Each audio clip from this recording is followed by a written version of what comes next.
This is a lesson with kindergarten class, E&L pull out. It's taking place in Floral Park. Students pull out for 40 minutes. They are grouped based on grade, so the kindergarten class is by themselves, except in the situation with one student who has a sibling who is not that well developed in English either, not more than an entering kindergarten anyway, so he does come sometimes, but not in this lesson. This is a sink and float activity. I have my objectives on the board. That's just for this video presentation.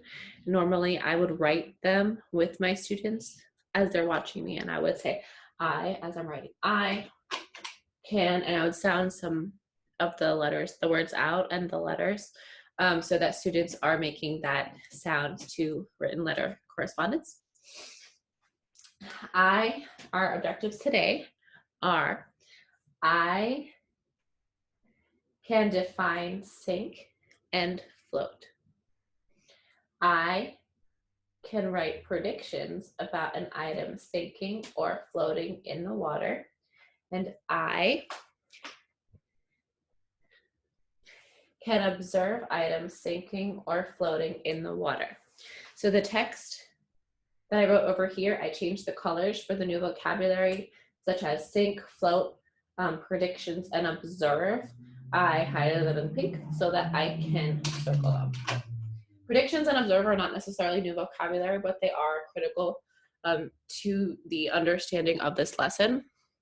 So I circled those so that I remind myself, I wrote those in pink so I can remind myself to go back to them with my students. So I'm going to circle sink and float.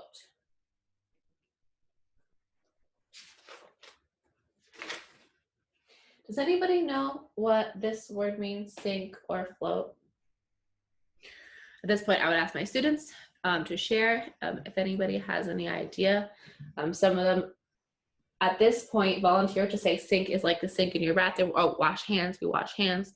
They did this mimic, and I said, yes, that's the same word, but we use this word when we talk about something else that has to do with water, but is not necessarily the sink that you're thinking of.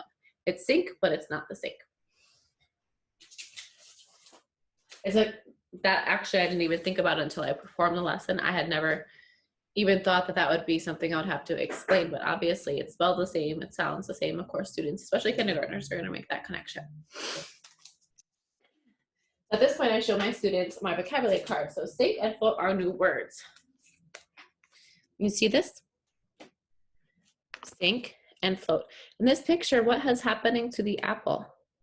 Is it sitting on top of the water, or is it going down to the bottom? It's on top, right? We can see it. So this apple is floating. What about here? Is the apple on top of the water or under the water? Under the water, right? So we can see here that the apple is sinking. Let's do one more. Let's look at the back. Are these cards floating or sinking? Are they on top of the water or in the water? They're on top, right? So the cards float. What about down here? Are the cards on top? Can we see them? No, we can't see them, right? They're under. The cards sink. You guys can have these cards during the lesson if you forget what sink or float means, or if you get confused.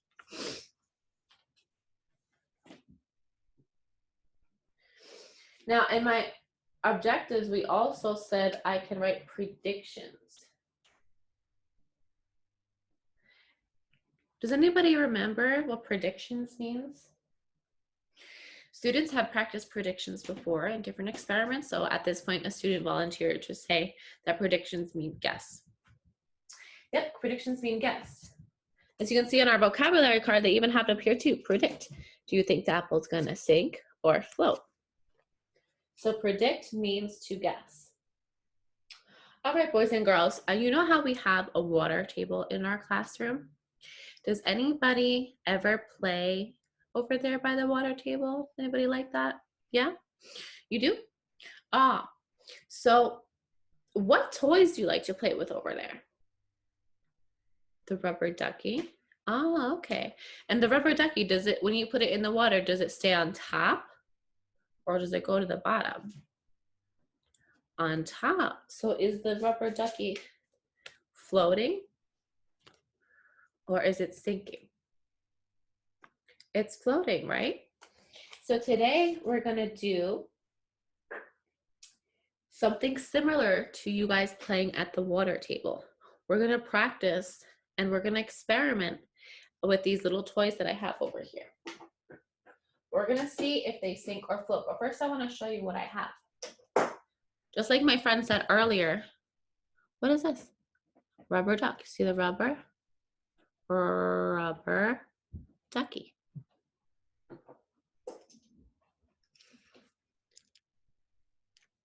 Taco truck, taco truck. What about this? What color is this? What shape is it? Red square. And finally, black, black. So today we're gonna practice sinking and floating. Everybody is gonna get a bucket of water at their table and a few little items, just like I showed you there, to practice sinking and floating.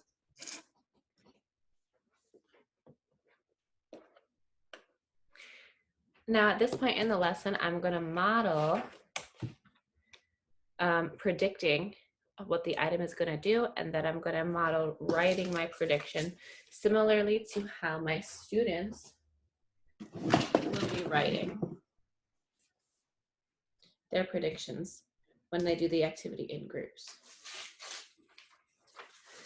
So this is really the last thing that my students are gonna do together. Sorry, just setting up here. Before they go off and work. I'm gonna model the worksheet that I have for my students. So it's a T chart and it says prediction on one side and results on the other.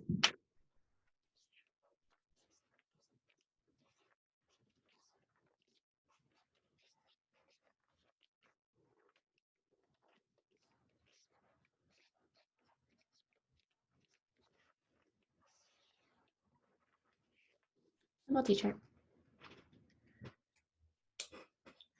All right, students, so I am going to see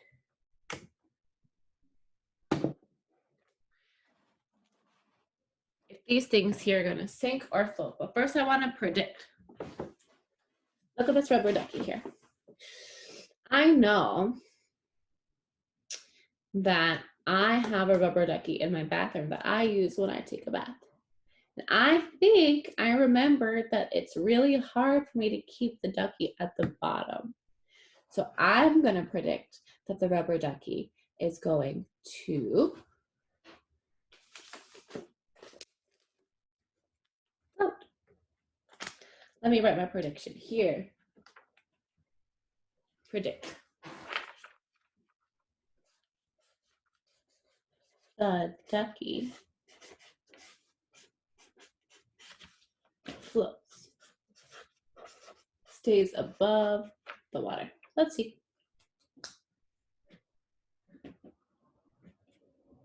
What happened, my friends?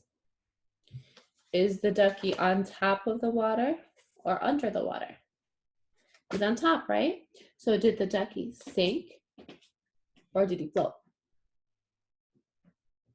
He floats.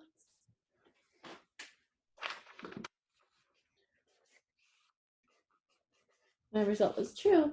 I'm sorry, my prediction was true. The ducky floats. All right, boys and girls, so now you're gonna get your own items and your own bucket of water at your table, and you're gonna work with your friends. You guys can all take turns doing the experiment with sink and float, and I'm going to pass with the vocabulary card. So just in case if you forget which one means sink and which one means float, you have that there for you. I'm also going to come around and sit with any struggling students in case they need help. Students that have lower writing skills, I'm going to have them answer verbally, and I will write down, their statements and their answers, and I'll review with them exactly, what we're doing, what I'm writing and what it means. And especially emphasize the sink and float. If I can get them to write it instead of kind of a sentence frame, if we both write it together, at least they're getting some exercises there. So as I walk around, I'm also going to engage them in conversation, ask them, when I hear them make a prediction about something sinking or floating, I'm going to ask them why they think that, or why do you think something's sink and something's float? What does it have to do with? What's the difference between this duck and that block? Is one heavier than the other, or lighter, or bigger, or smaller? Really get them thinking about it and not just jotting down, their results. For homework, I would have my students go home and do this activity, find some objects at home, and instruct their parents about the difference between sinking and floating. At the end of this activity, I would also have an exit slip, just a short little image of something in water, kind of like this.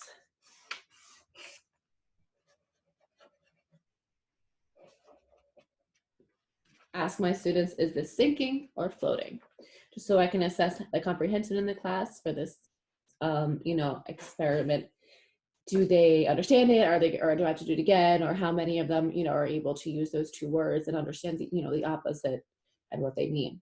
I also just want to point out that we have been doing experiments in class with water. So this isn't the first time they've used, the language of prediction. The last experiment that we did was guessing how many drops can go on a penny. So they understand the prediction result kind of aspect. That's why I didn't have to model it too much here, just to review. And they also understand, that experiments are hands-on and it's science, and we need to, to collect data. The next lesson after this would be an experiment about objects that absorb. So similar sort of thing, placing different objects in water and seeing which ones are taking up the water. That's the end of my lesson. Thank you.